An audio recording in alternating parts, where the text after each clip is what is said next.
Hello friends. Shrimad Bhagavad Gita का 12वां अध्याय भक्ति योग कहलाता है। इसमें श्री कृष्ण ने साकार और निराकार उपासना, सच्चे भक्त के गुण और भक्ति की सर्वोच्चता को समझाया है। इसमें कुल 20 श्लोक हैं। श्लोक नंबर 1 में अर्जुन श्री कृष्ण से पूछते हैं, जो आपकी सेवा में सदैव तत्पर रहते हैं या जो अव्यक्त अर्थात निराकार की पूजा करते हैं, इन दोनों में से किसे अधिक पूर्ण माना जाए। श्लोक नंबर 2 से 20 तक श्री कृष्ण अर्जुन से कहते हैं, जो लोग अपने मन को मेरे साकार रूप में एकाग्र करते हैं और अत्यंत श्रद्धापूर्वक मेरी पूजा करने में सदैव लगे रहते हैं, वे मेरे द्वारा परम सिद्ध माने जाते हैं। लेकिन जो लोग अपनी इंद्रियों को वश में करके तथा सबों के प्रति समभाव रखकर परम सत्य की निराकार कल्पना के अंतर्गत उस अव्यक्त की पूरी तरह से पूजा करते हैं, जो इंद्रियों की अनुभूति के परे है और सर्वव्यापी है, अकल्पनीय है, अपरिवर्तनीय है, अचल तथा ध्रुव है, वे समस्त लोगों के कल्याण में संलग्न रहकर अंततः मुझे प्राप्त करते हैं। जिन लोगों के मन परमेश्वर के अव्यक्त निराकार स्वरूप के प्रति आसक्त हैं, उनके लिए प्रगति कर पाना अत्यंत कष्टप्रद है। देहधारियों के लिए उस क्षेत्र में प्रगति कर पाना सदैव दुष्कर होता है। जो अपने सारे कार्यों को मुझ में अर्पित करके अनन्य भाव से मेरी भक्ति करते हुए मेरी पूजा करते हैं और अपने चित्त को मुझ पर स्थिर करके निरंतर मेरा ध्यान करते हैं, उनके लिए हे पार्थ, मैं जन्म मृत्यु के सागर से शीघ्र उद्धार करने वाला हूँ। मुझ भगवान में अपने चित्त को स्थिर करो और अपनी सारी बुद्धि मुझ में लगाओ। इस प्रकार तुम निसंदेह मुझ में सदैव वास करोगे।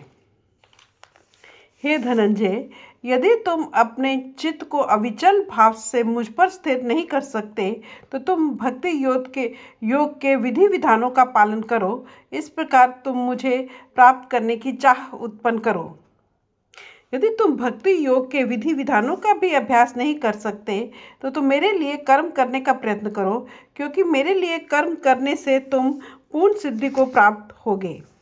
किंतु यदि तुम मेरे लिए कर्म करने में भी असमर्थ हो, तो तुम अपने कर्म के समस्त फलों को त्याग कर कर्म करने का तथा आत्मस्थित होने का प्रयत्न करो।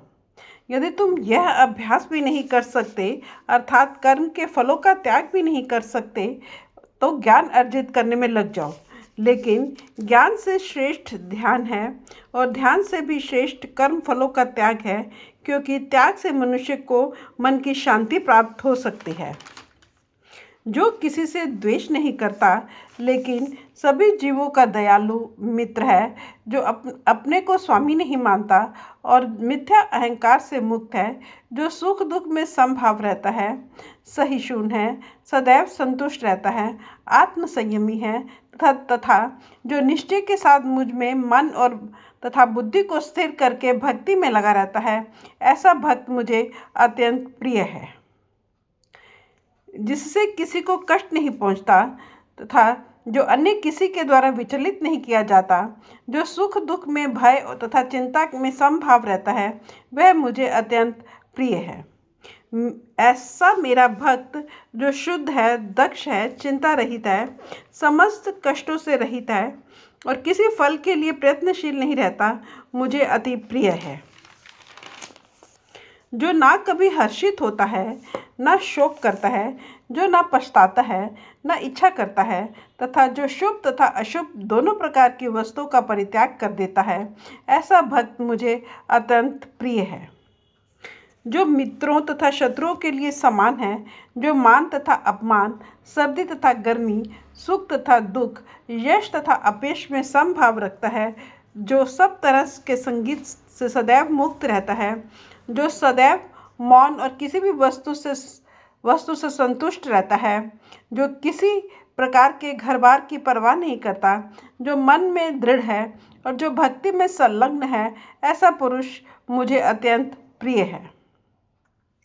जो इस भक्ति के अमर पथ का अनुसरण करते हैं और जो मुझे ही अपना चरम लक्ष्य बनाकर श्रद्धा सहित पूर्ण रूपेण संलग्न रहते हैं, वे भक्त मुझे अत्यधिक प्रिय है। फ्रेंड्स, इसके साथ ही गीता जी का 12वां अध्याय समाप्त होता है। संक्षेप में ये अध्याय हमें सिखाता है कि भगवान उन भक्तों को बहुत प्रिय बताते हैं जो द्वेषहीन है, सुख दुख में सम रहते हैं और हमेशा भगवान का स्मरण करते हैं। भक्ति का यह मार्ग ज्ञान और कर्म से सरल बताया गया है। Thank you.